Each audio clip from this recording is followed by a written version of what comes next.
do. Let me live video. Last time I did this. So I'll start again. Welcome to Care Across Cultures with me, your host Mirban Hussain. You're listening to us on Link FM 96.7, linking communities. We're available on DAB and online, and also on Facebook. If you'd like to join the conversation, please call us on 0114 261 8181, or you can WhatsApp us on 07939 849 339. This is the first programme of 2026. Happy New Year to everybody. I have an amazing guest today who I will be introducing shortly. Today's programme is in the series of A Day in the Life of, which is about guests who come here and they have a specific role within their organisations or within the community, and we talk about what it is that they do and why they do it, why they got into this role. And today's guest is Imam Mohammed Sultaan Mehmood. Assalamu alaikum. How are you? You okay? I can't hear you properly. Let's is that maybe? Yeah, I think you might need to speak a bit louder. No problem. Thank you. Okay. Headphones. I think, okay, let's try again. Assalamu alaikum. Walaikum salam. That's much better. Thank you so much. So today's program is A Day in the Life of. So, so you've got a beautiful long name. So Imam is your title. Yes. Yes. Sultan Mohammed Sultaan Mehmood. Yes. How should I address you today? Sultan is fine. Most people call me Sultan. When someone asks me for my name, I'll give my full name to begin with, and then Sultan is okay. Yes. Okay. Everyone calls me Sultan. So. That's good. So welcome, Sultan. Tell us a little bit about yourself, who you are, where you're from, and where you're working. My name is Mohammed Sultaan Mehmood. I am currently working at the Rotherham NHS Trust Hospital. I was born and bred in Leeds, and I moved to Rotherham roughly 3 years ago. I was working in a masjid here in Sheffield for a while as an imam, a teacher, educator. Which masjid was that? You can mention the name, that's okay. Tinsley Hanafiya Mosque. MashaAllah. I was there, and just from September I left that post. And not long before I left the post, this position opened up as a chaplain within the hospital. So I applied, and alhamdulillah I got the role. And thankfully enough, it's really been an eye-opener and a real experience. And it fits in well with another department, or you could say role that I play as a Muslim therapist and counsellor. Okay. Which is a field that I've stepped into over the last year or so. Okay. That's an interesting one. We'll touch on that in a moment as well. Actually, I think we might need to do a whole programme on Islamic counselling and therapy. You're more than welcome, inshallah. I think we'll need to do one, yeah. So, what does a normal day look like for you at Rotherham Hospital? I find this term normal day very interesting. I don't think you can have a normal day, really. But I'd say when I look at my day, I wake up and I'm like grateful for the fact that Allah subhanahu wa ta'ala has given me another day and this opportunity, and I'll look at the day coming and I'll say, Ya Rabbil Alameen, thank you for this great honour that you have given me on embarking on whatever you have in store for me today. And I look forward to what He has in store for me. Moving into the hospital and the role, it's care, really. The essence of it is care. Care for patients, care for staff, care for family members, and really honouring the dignity that Allah subhanahu wa ta'ala has given humanity, and assessing each experience, each individual with that honour and dignity. So that's a summary of what it looks like within the hospital. A part of it is replying to emails, a part of it is planning certain programs or things that we have in store coming, like Ramadan is coming up. Yes. I'm taking lead at the hospital with Ramadan, with Eid, and certain events and things that we have planned for that. A part of it is visiting patients. I'm going on the wards, visiting them, sitting by their side, having conversations, asking them how they are, what they're going through, and where I can be of assistance and support. Sometimes there's family members there, or they want, or a private word, or sometimes it's alongside the patient, and catering for their needs and their sensitivities. And then there's times where I offer Jummah at the hospital as well. So there's many of the staff members that come and have conversations with me, and then they have their own personal, individual journeys. Being a staff member within a hospital is a very difficult thing. Many of them are so detached from the mosques because of the demanding role. Yes. Not because they don't want to be, it's just they're so busy within the hospital they don't find the time. Yes. So like, oh, Imam Sahib, can you have just 2 minutes of your time? Yes. And having a conversation, or they've got some questions and going about that. So that's part of the role or the day, you could say. Fantastic, thank you. If you've just tuned in, you are listening to Care Across Cultures on Link FM 96.7 with me, your host, Mirban Hussain. We are in conversation with Imam Mohammed Sultaan Mehmood, but he said that I should just call him Sultan.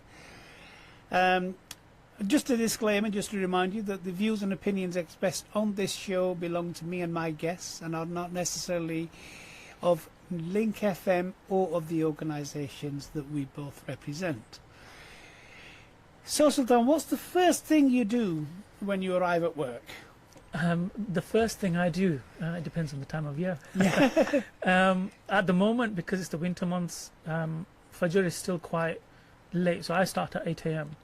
Fajr roughly ends about 25 past 8, so I have a bit of time. So what I try to do is make it the practice that I go into the hospital, pray my Fajr there, do a little bit of dhikr, so it gives me that grounding within the hospital. Rather than doing it at home, I have it within the hospital. I've entered into a new environment. I'm aware that I'm going to be taking care of others. Yes. So it gives me that spiritual kind of protection and grounding that I need. Then I'll move into checking my emails, making sure that if there's anything that is urgently needs attending to. Like at the moment, I mentioned the Ramadan's coming up. Yes. There's a number of things that we have to reply to and make sure are in place to make sure that we're going to be hosting an iftar. So making sure that runs smoothly and whatever is needed is in place. And then I'll go on to checking patients. So there's urgency, so those patients that get referred to us within the chaplaincy department, and then checking who's of what urgency, going through the list, and then going to visit those particular patients. Along the way, you'll bump into staff members who want conversations, whether it's family members who want conversations, and then seeing where the data really takes you from there. Okay. Yeah. So one thing that I want to do is that you're a Muslim chaplain. Yes, I am. But you're a chaplain. Yes. Okay. And do you only support Muslims as a chaplain? That's a very good question, and one that a number of people do tend to ask, or they have in their mind when they hear Muslim chaplain. Okay, so he's just there for Muslims. Yeah. The truth is, no, I'm not just there for Muslims. As a Muslim chaplain, the reason why I'm there is because Muslims have particular needs at times. It's a particular faith, they have particular religious duties, sometimes they have inquiries, they have cultural sensitivities, etc. So because I am a Muslim, I'm more aware of them. And as someone who is an imam, an educator, I can cater to their needs and their questions a little bit better. But that doesn't take away from the fact that I have a level of pastoral experience, and I know how to cater to every type of individual, the diversity of religions, faith-based or non-faith-based beliefs, and care for them on a human level. Right. Allah subhanahu wa ta'ala has taught us that we are here to serve humanity. It's not just Muslims, and it's not just human beings. Yeah. It's plants, the animals, the environment, etc. Okay. So we're there to really take care of everyone. Okay, that's good to know. That's good to know. So, when you visit someone with cancer or a serious illness, what do they usually need from you?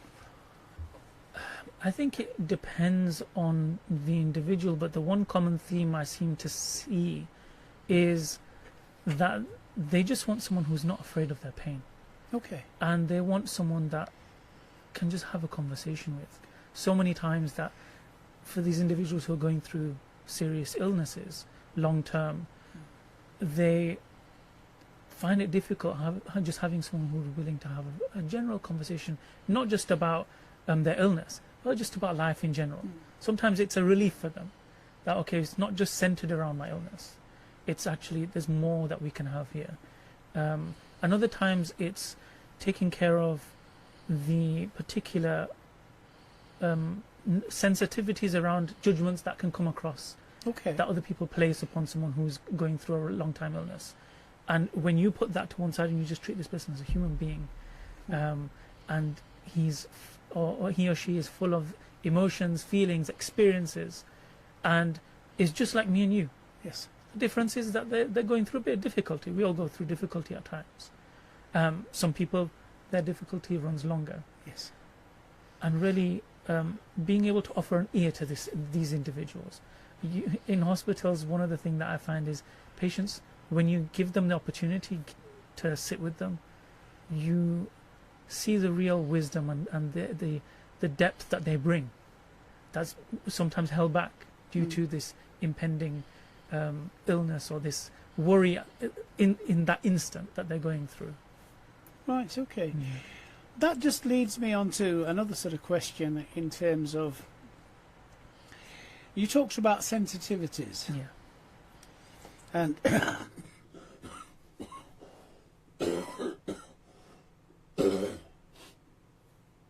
excuse my coughing, but just getting over a chest infection. So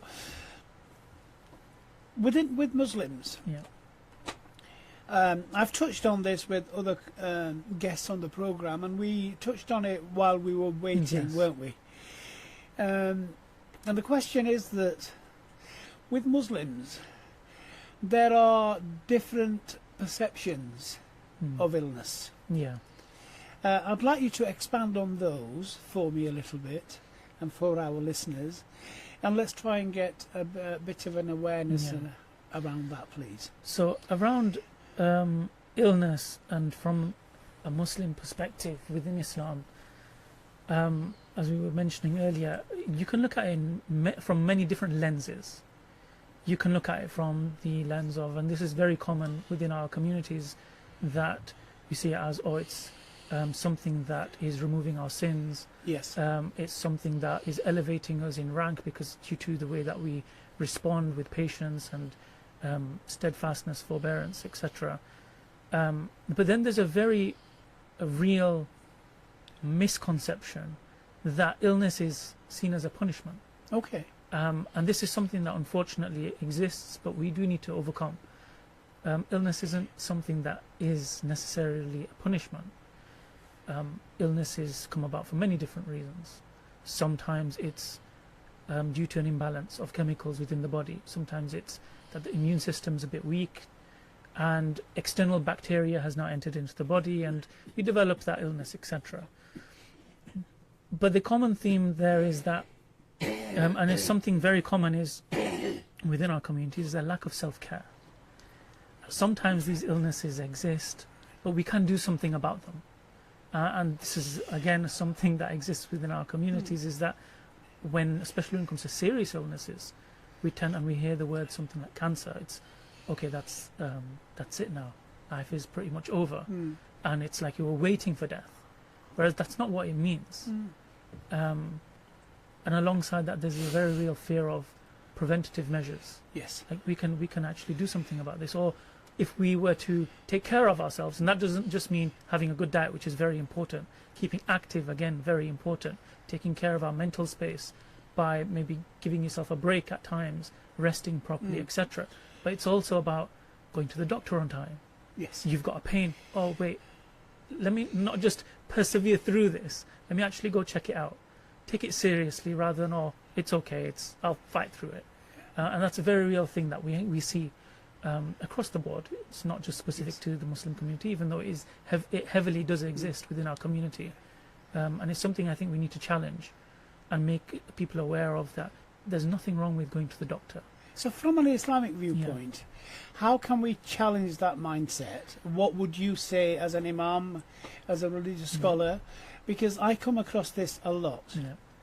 When we look at data around cancer, about health inequalities, and we find that certain cohorts of people, and if we talk about Rotherham, where the second largest community is the Pakistani Muslim community, and then you look at health screenings, lung cancer screenings, and their numbers are very, very low. Even, you know, the mental health we touched on earlier, didn't we? Even in mental health, people tend to go to seek help at the very later stages. Now, within cancer, there are 4 stages. So, stage 1, 2, 3, and 4. If we can catch the cancer and diagnose it at stages 1 and 2, for lung cancer, for example, there is 100% success rate, which is huge. Yeah, it's something that I wasn't aware of. Well, so even in stages 3 and 4, it's 50%. Wow.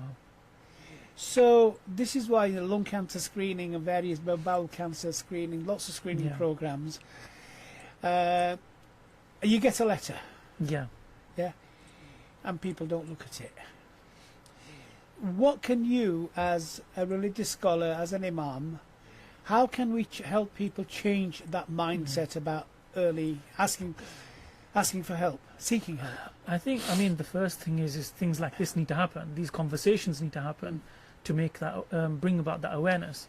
So many of us, including myself, I admit, as you mentioned the statistics and the figures, I wasn't aware of that. Like 100% within stage 1 and 2 for lung cancer is huge. There's a real fear, again, within the communities that once you hear the word cancer, it's like, that's it, it's going towards end of life, and there's no coming back from it. Islam, a huge element within Islam is of preservation of life. Preservation of life is a very key foundational element of Islam, so much so that you can postpone religious duties and obligations for the preservation of life. Allah subhanahu wa ta'ala doesn't ask you to forego your own health. Actually, it's a command to look after it. Your body has a right over you, and you are supposed to honor that body. It's a vessel that you are taking care of, and it's an amana, a trust, that when you return back to Allah subhanahu wa ta'ala, we all pass away, is that you return this body back to Allah as best as you can, not that you let it ride out the worst waves and the most difficult of experiences.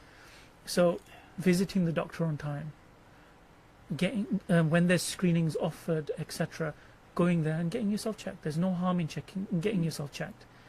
Looking after your health, eating properly, these are big things. Like we don't value or understand the impact of food and what that it has on our body, the lack of exercise. These things are very important, and we have to bring them to the forefront when we're talking about life and looking after ourselves.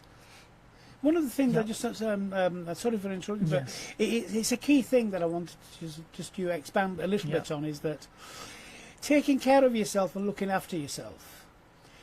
Now, there are lots and lots of Pakistanis that I know, friends, colleagues, relatives, who do particular types of work, and all they do is work.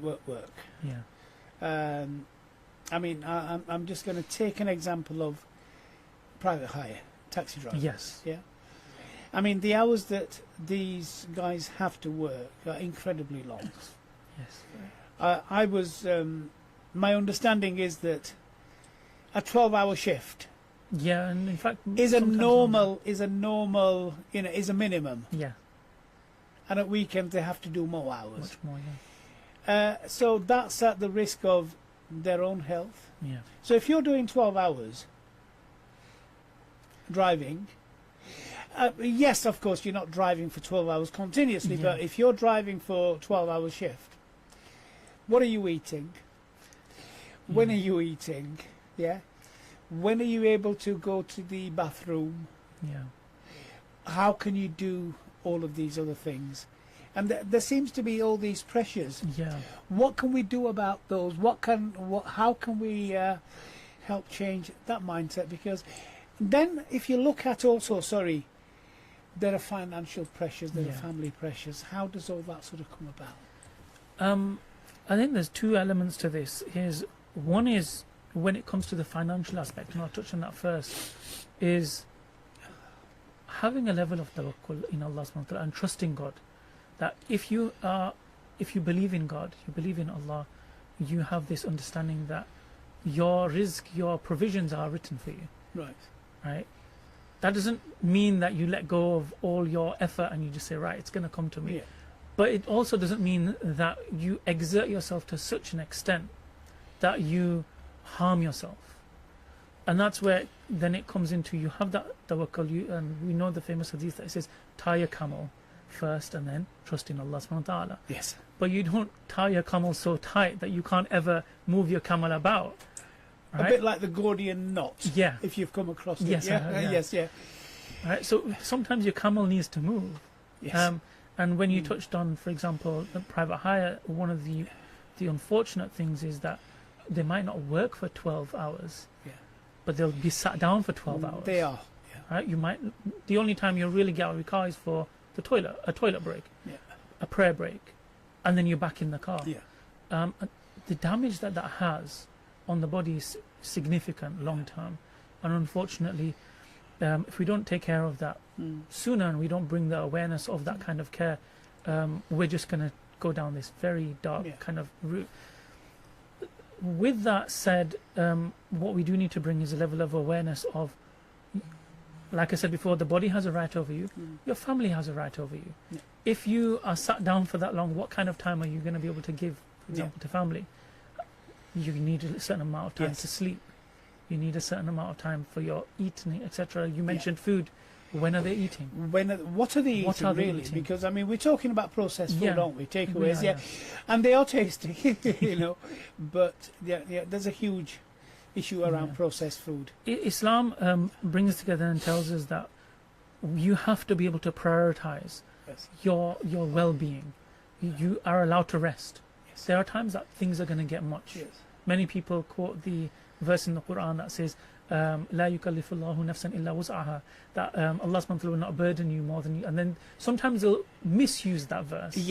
And say, but I don't, I'm doing all this, so obviously it must not be too much of a burden for me. That verse can be really misinterpreted or misused. But what we need to understand is that Allah subhanahu wa ta'ala commands us that this body is a vessel and it needs to be taken care of. And then what do we don't just look at the Quran, we also look at the hadith, the life of the Prophet, who say that Aisha radiallahu anha, his wife, describes him as a walking, talking Quran. So if he's the walking, talking Quran, his life is an example of what we're supposed to live out, how we're supposed to live our lives. He also rested. He took moments to take a break. He took moments to replenish himself. He was very careful about what he ate. He was very careful about how he interacted and moved around.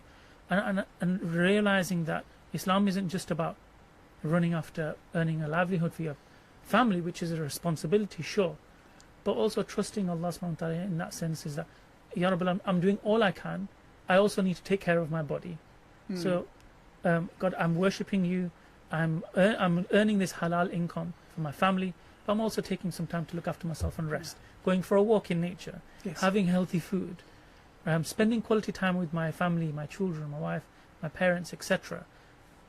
And do you think that if you're doing all of those things, which is what Islam asks for, balance, a balanced life, and will God not take care of you? That's an interesting point to leave this conversation, because we are coming up to a break. If you have just joined us, you are listening to Care Across Cultures with me, your host, Mehban Hussain, on Link FM 96.7. I've been having a wonderful and illuminating conversation with my amazing guest, Sultan, and we will be back shortly after this break.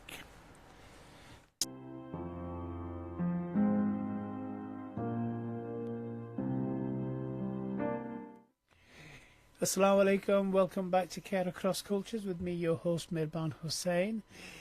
I've been having a conversation with Sultan, who is the Muslim chaplain over at Rotherham District. Rotherham NHS Trust. Okay. So, Sultan, Yeah. let's get back into some more sort of conversations about. So,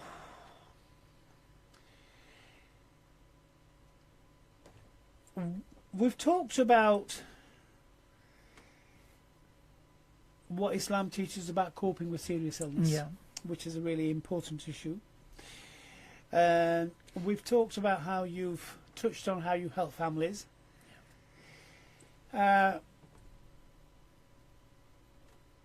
So, what help? How do you help doctors and nurses understand about the sensitivities and caring for Muslim patients, especially those at end of life? Yeah. That's a very interesting question, I think a very important question. When it comes to staff members within the NHS and dealing with patients, it can be very challenging. We know that the situation with the NHS, it can be very difficult, understaffed at times, and very stressful environment, right? You have priorities of who needs to be visited first, which patient needs more care in terms of the seriousness of the urgency of their illness. So one of the things that you find challenging within the hospital is maybe a miscommunication between the staff member and the patient, or even the family members of the patient. Sometimes what you see is from the patient side or the family member side, they have a real seriousness and a real urgency of wanting the best treatment. And maybe they feel a level of fear because obviously there's an illness attached to it. What's going to happen? It's a very human and a very real response for us to have. On the other side, from the doctor's point of view, it can sometimes feel like these people are being difficult. Okay, this family member is being too difficult with me, and they're misreading the situation. The person just cares and is scared, and trying to make them understand. I'll give you an example.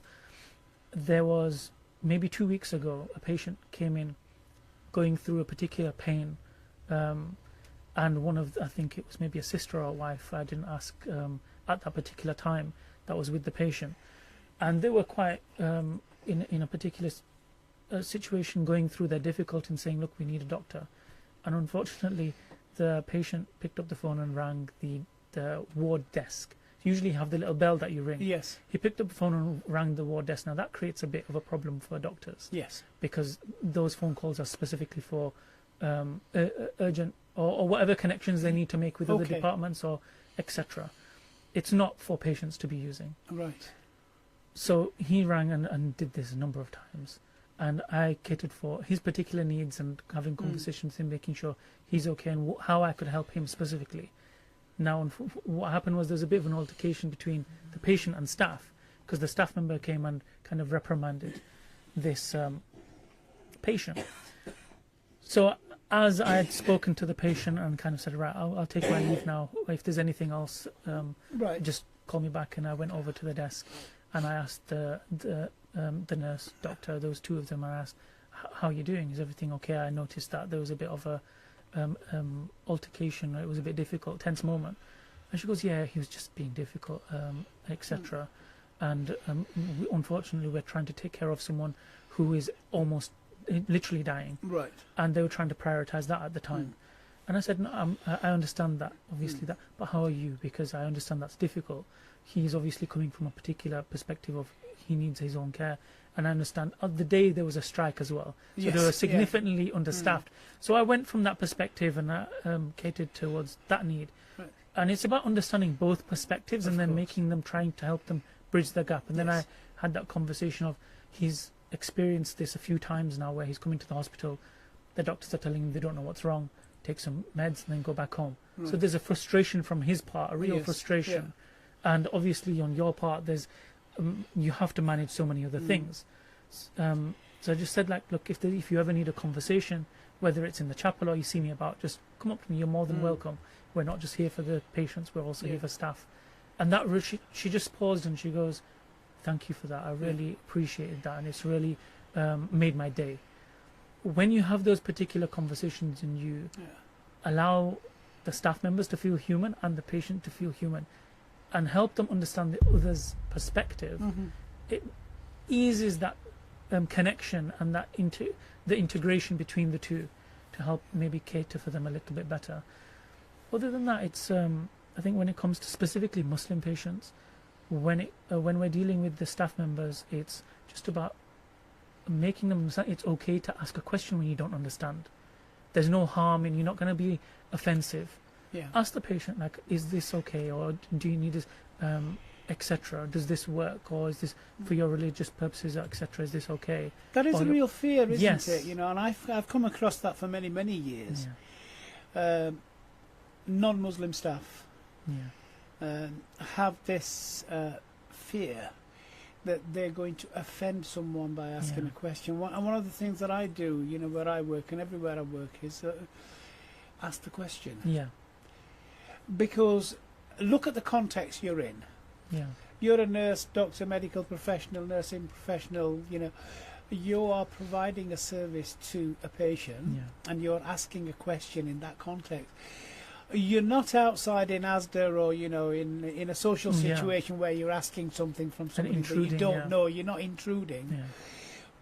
Ask the question. And I think it's about building confidence as well of staff members, 100%, professionals. Look, ask the question. Yeah. So one of the things within the hospital that we also have is we have like training days. Yeah. So for example, there'll be a day where I go down into the lecture theatre and I'll address the staff members, whether it's nurses, doctors within the hospital. Various of them come in and tune in and listen and ask their questions as well, or they learn. And I'll make them aware of, okay, what is chaplaincy, but also does it mean for Muslim patients and the experience for Muslims. And we have the same thing for the Christian and the Catholic chaplains, who they go through and they have their teaching days, etc. So we've tried to bring that awareness out. And then when it comes to specific faith days like Ramadan's coming up or Eid, etc., then we try to hold like little events, etc., that brings everyone together, brings a little bit more connection and community, so that we can ask those questions. Like, usually there's a curiosity, but there's a fear of asking the question in that curiosity. It's like, okay, no, it's okay to be curious and ask that question. Oh, okay, I didn't realize that you had that in your mind. Okay, let's talk about it. And you learn so much. And you get to take away the labels and just like, oh, we're just two humans and we're understanding each other a little bit more. So, one of the things that I do want to ask you about now is that we've talked about Muslims and we've talked about other faiths. 42% of Rotherham is no faith. This was the latest figures from 2021 census. Now, as you said earlier, that as a chaplain, as a Muslim chaplain, you are there for everyone. So, as a person of faith,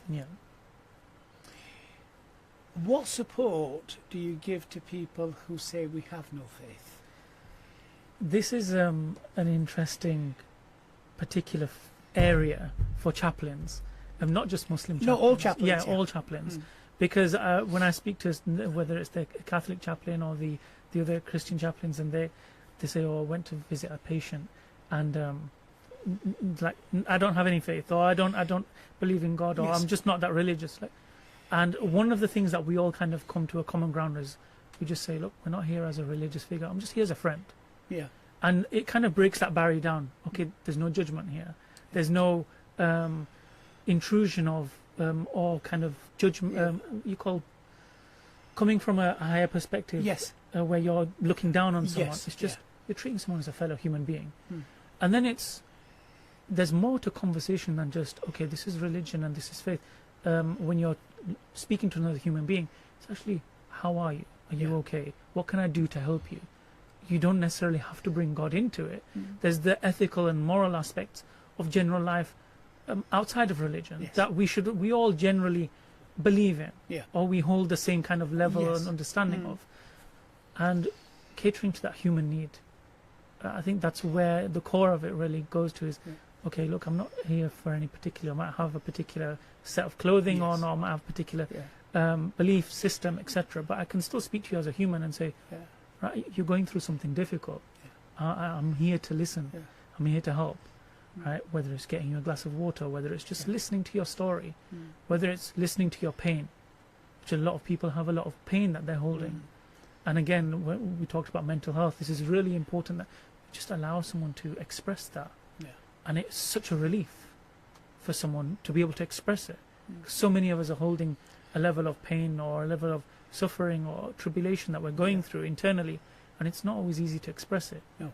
But when you take away all of the judgment and give a safe space. Yeah. I think that's the key thing, Yeah. a safe space and a Yeah. safe person, because 100%.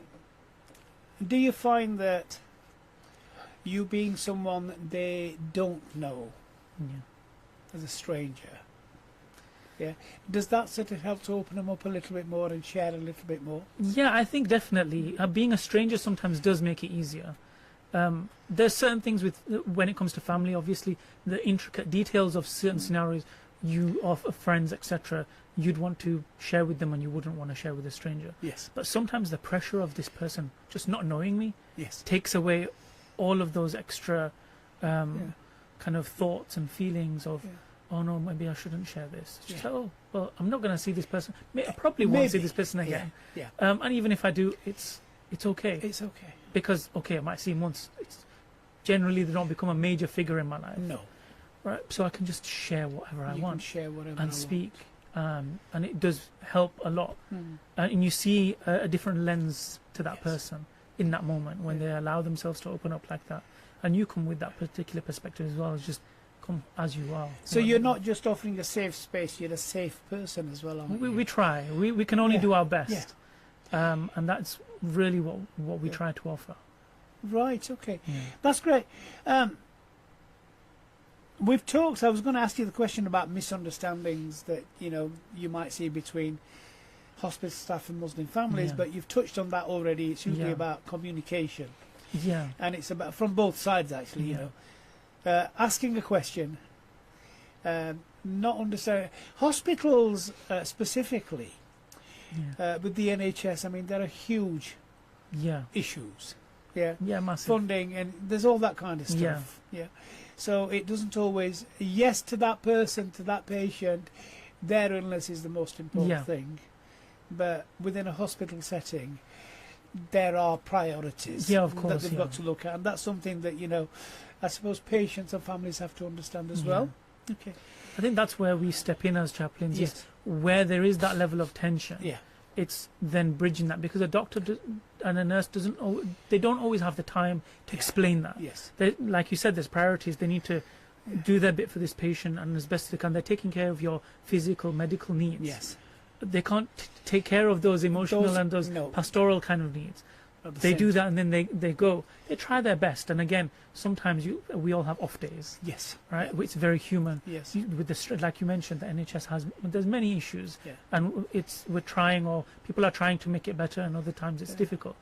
But that's where we step in. Is like, okay, you have a particular need, and how do we care for that? Yeah. Let's bridge this. Look, that doctor's got a lot going on. They're understaffed. The stress and pressure that they have of trying to make sure that 20 of you, another patient go to 100%. who needs, so they need to sort this out, and then go to that other patient 100%. who has that need. So one of the things that for many Muslims is very important is their prayer and their fasting. You spoke about Ramadan, which is coming up soon, inshallah. And one of the things, I'm going to share a story with you very briefly, that I have come across lots and lots of Muslims, family members, colleagues, friends, who don't practice their religion at all, ever, until it comes to Ramadan. And then during Ramadan, they keep the fast. They pray 5 times a day, for 30 days, and then when the 30 days over, they go back to their own, whatever they did. What's so special about Ramadan? How can you explain that? Ramadan is something very dear within Islam, because there's so many facets and lenses to it. But it's a time where mercy, blessings are increased. And the understanding within the Muslim faith is that the devil is locked up, so his whisperings are no longer there. Reward is multiplied 70-fold and more, right? Where the rewards that you do are multiplied so much so. It's an opportunity to gain more reward. Yeah. It's a time where, like I said, with the spiritual aspect of the devils and his whisperings are not there, that it can make it easier for you to do good deeds and not be as distracted from the religion.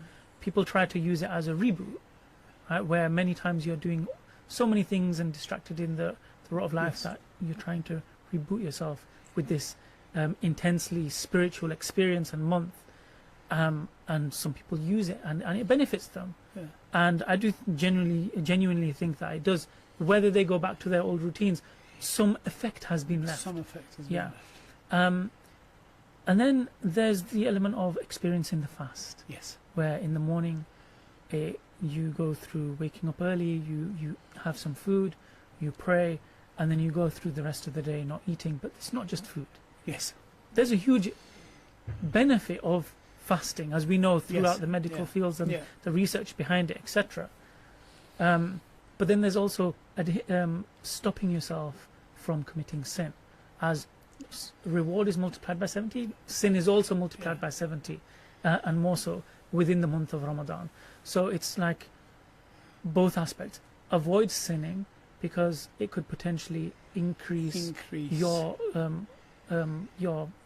you could say booklet of sin. But then because I always say brownie points. Brownie points, that I works always say brilliant. brownie points. Yeah, brownie points is brilliant. So you prevent yourself from, you don't want to add to those brownie points on that side, the negative, the bad tasting brownies. Yeah. But you want the good ones. So you're like, right, let's get more of that and prevent yourself from doing that. So it kind of really brings about this, there's a real life and a spirit to it, especially where there's communities. Yes. Everyone comes together in Ramadan. People are hosting each other at home. Yes. Right, let's do iftar together. People are in the mosque together praying, attending new circles of learning. So everyone comes together and it brings about this unity and a real, you could say, push and experience and adrenaline maybe even, right? Like we're all together. Yes. Communities are breaking down. Yes. They are, and we see it across the board. So this gives an opportunity to everyone to feel like a community. Yes. Which is why sometimes after Ramadan everyone goes back to the routine, because maybe those communities aren't upheld. No. Those experiences or those circles are not maintained. No. Which it would be brilliant to see them to some extent, maybe not to the to that level, but to some level we are maintaining those. So yeah, Ramadan, like in that sense, has a huge.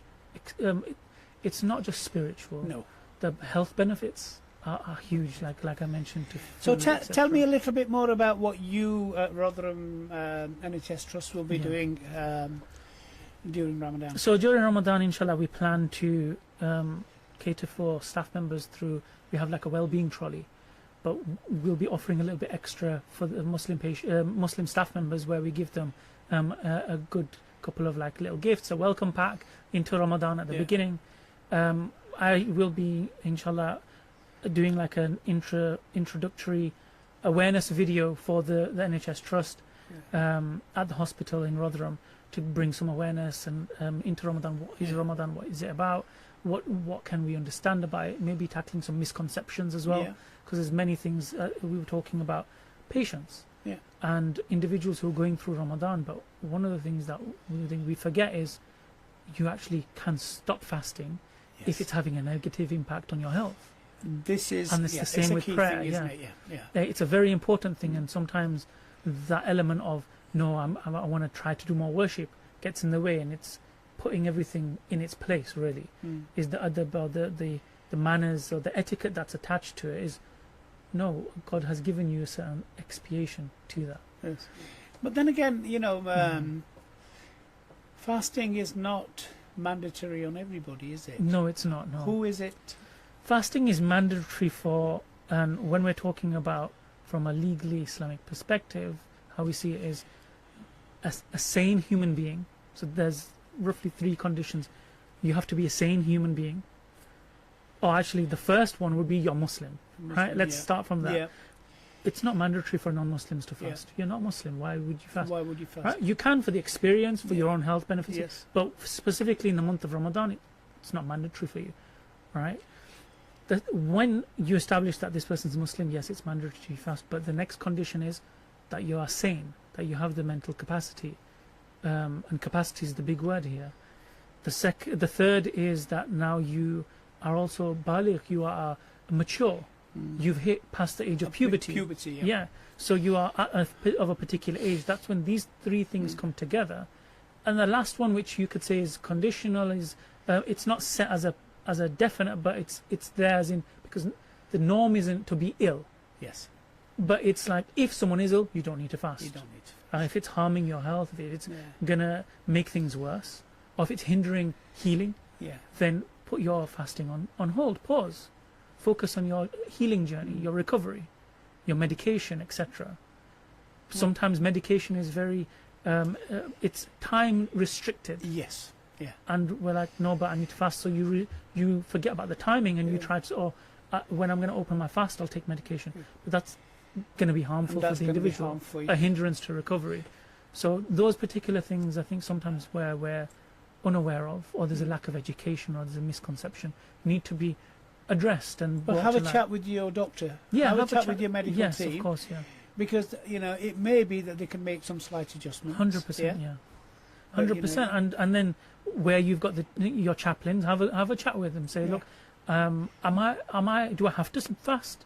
Yeah. Because the norm isn't, if you're ill, fast, unless you can't. It's if you're ill, don't fast. Don't fast. It's just don't fast. Yeah. It's not push until now. There's absolutely no leeway. Now don't fast. It's okay. Look, take care of yourself first. That's what God emphasizes. It's that your body has this right over you. So, thank you. So we are actually coming to the end of the program, and it's just like, I think we could carry on talking for another 2 hours. It's so interesting. Maybe you can come back at another time, and we can pick this up. If you just caught up with us, if you've just tuned in, you are listening to Link FM 96.7 with me, Mirbon Hussain, your host on Care Across Cultures. Had an amazing conversation with Sultan about lots of things, about the role of a Muslim chaplain. And it's not just for Muslims, it's for everybody of any faith and no faith.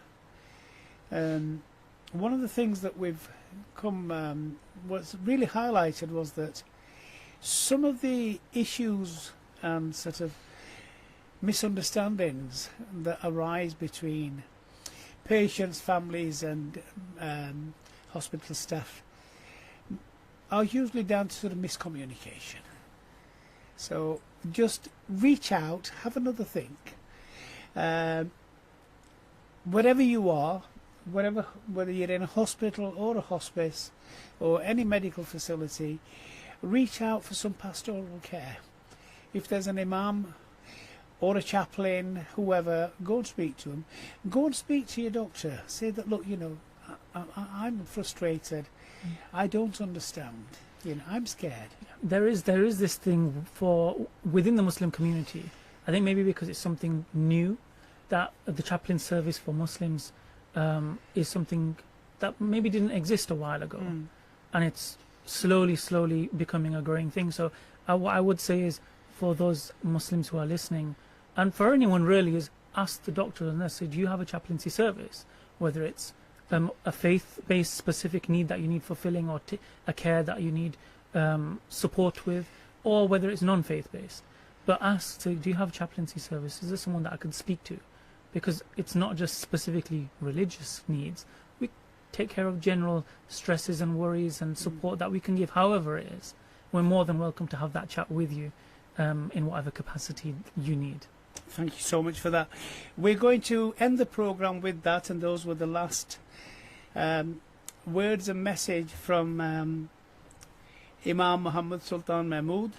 Until next week, Allah Hafiz.